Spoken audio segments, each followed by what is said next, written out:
Parakeet. George. Hi guys, my name is Jenna McCohen, and I have with me Picasso, the mustache parakeet. Oh, he's so cute.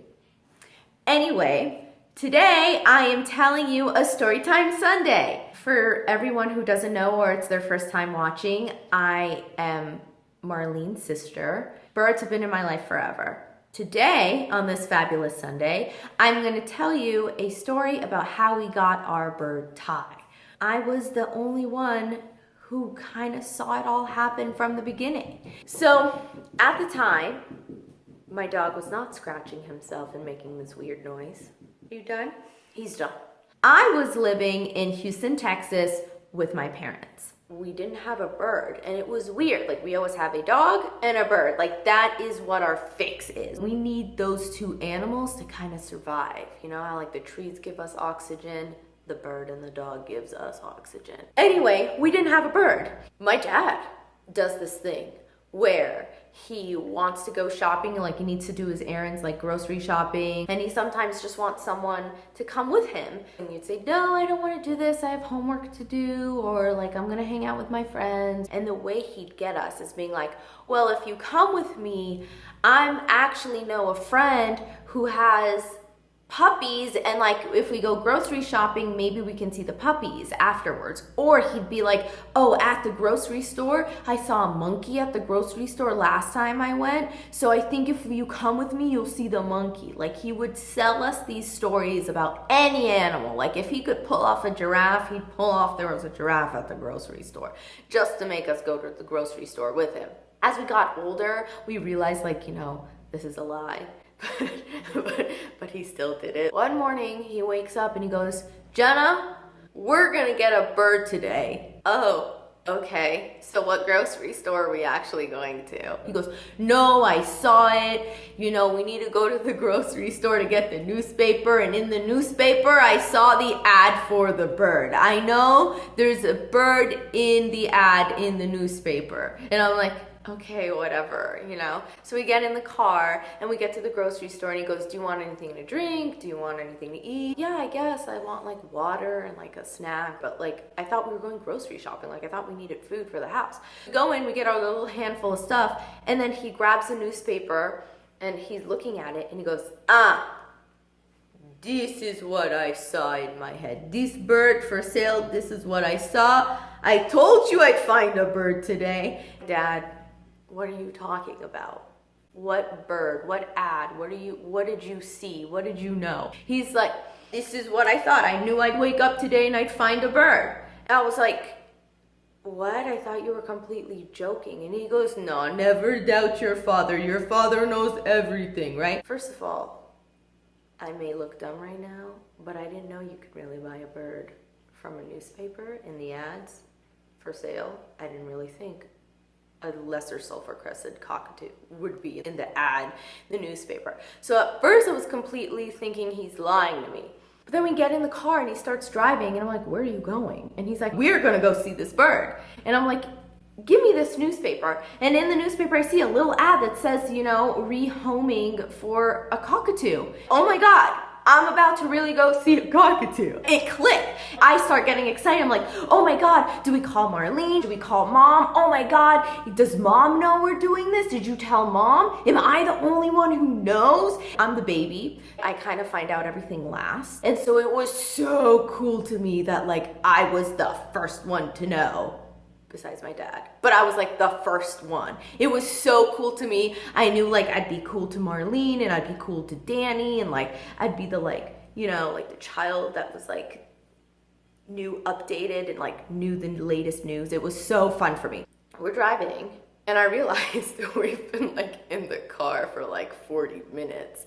Where is this place? It's only like 10 more minutes away. Of course, he called them first, and like even with the phone call, like I was shocked, my jaw was dropped. She was like, yeah, we posted an ad a little while ago. His name is Ty, he was my daughter's bird, and unfortunately she's kind of moving forward in her life. And she was like, I'll tell you more of the story when you get here. Anyway, 45 minutes later, we finally get there.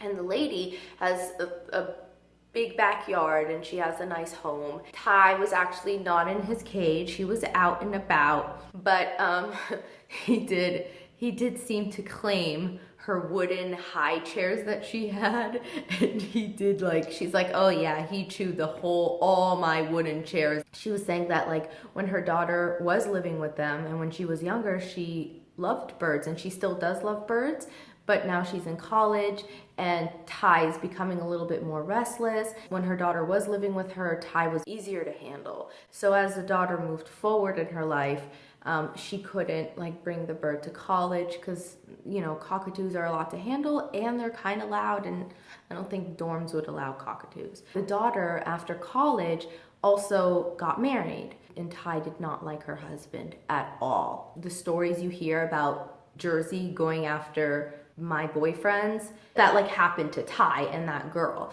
and, like, it was worse. Like, he really tried to bite him and make him bleed. Jersey just kind of attacks and gets aggressive and gets in the face, but, like, she doesn't make you bleed, and she doesn't, like, bite you so bad where, like, you think your finger's gonna fall off. But Ty's a little bit stronger and he's more firm, and he doesn't give you a warning. Like, he'll go for it without letting you know. Like, all of a sudden you get bit and you don't know. Ty, because of this, not neglect, because I don't want to say the word neglect, because Ty still was being fed, and he had a beautiful cage, and he had toys, he was let out, he had a good life.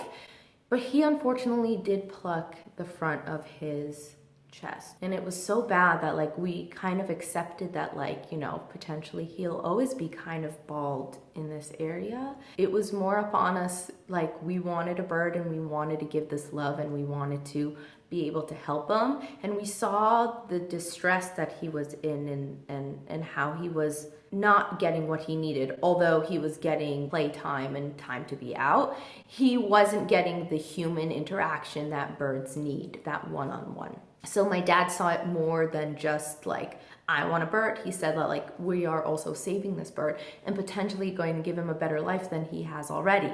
I think it was more of, like, the people loved Ty and they knew that we would be giving him a good life. Now, we needed the rest of the family to kind of agree and meet the bird. So Marlene and Danny happened to be doing something that day. I think they were on a photo shoot, or they were filming something, or maybe they were hanging out with friends. I'm not quite sure what they were doing, but they had no idea about it. So we drive 45 minutes back home. We tell my mom about it. She thinks we're crazy. She was like, how did you not let me know this? How do I not know this?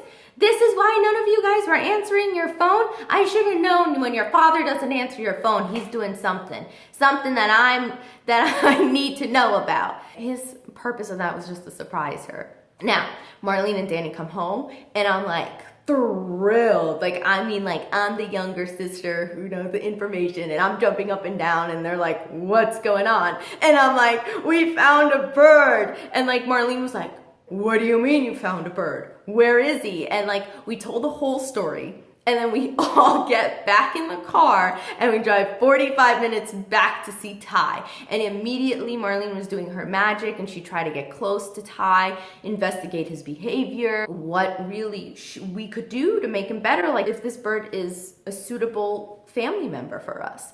Right away, Marlene was like, yeah, we have to take this bird. We have to make him better. He's beautiful. He doesn't know us, so he's going to be a little bit on edge, but we could totally fix that. It was a long day. We woke up early, me and my dad. We found a bird in a newspaper. And that night, we brought Ty home in a cage, in his cage, which was good, and his toys, because it still makes him feel like home. He still has something there. He really got attached to my brother, and he loved my brother. My brother put a lot of work into it. He got bit many times, but he was patient, and he continued, like, getting him out of the cage, feeding him, getting to know him. And after we all learned the behavior of Ty and what he's okay with and what he's not okay with, and even feeding him every morning, like, my dad was like, we must give cream cheese to the bird. It brings his feather back. I don't know why he thought that the cream cheese will bring his feather back, but it did work. Ty is one of the most beautiful birds I have ever seen. His feathers are just beautiful white. Ty now connects with Danny and his girlfriend, which is amazing, and he's now more connected to the girlfriend than with Danny, and they're like This is like a little family. That was our way of like bringing time to our family. I hope you enjoyed this video. Let me know if there's any more questions you want to know about Ty and this story. If this is your first time watching it, subscribe down here. We love new people to subscribe. We have Parrot Station on Facebook. We have Engage Not Caged on Instagram. I have Snapchat and Instagram under Jenna Sarah. It's GENNASARA for Instagram and Snapchat. Let me know. Bye guys, have a good Sunday.